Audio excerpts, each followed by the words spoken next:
আচ্ছা বলো তো এই ফুলগুলো, এই শুকনো ফুলগুলো দিয়ে কি করা যেতে পারে? Hello my loving students, welcome to my channel help study. Let's join nature lab.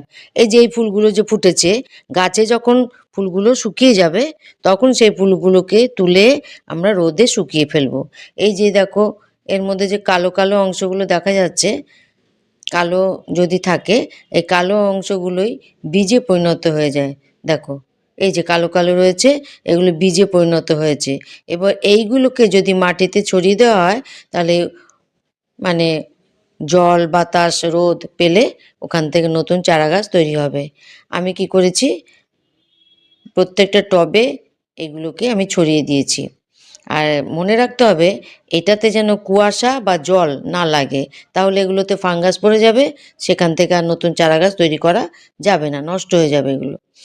এই আমি প্রত্যেকটা টবে এরকমভাবে ছড়িয়ে দিয়েছি।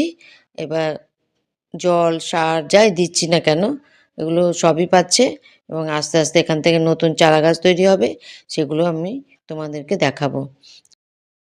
এইরকম সুন্দর সুন্দর ভিডিও পাওয়ার জন্য হেল্প স্টাডি চ্যানেলটাকে সাবস্ক্রাইব করে নেচার ল্যাবের পাশে থাকো, সঙ্গে থাকো, বাগান করে আনন্দ পাও এবং পৃথিবীটাকে আরও সবুজ করে তোলো। Thank you.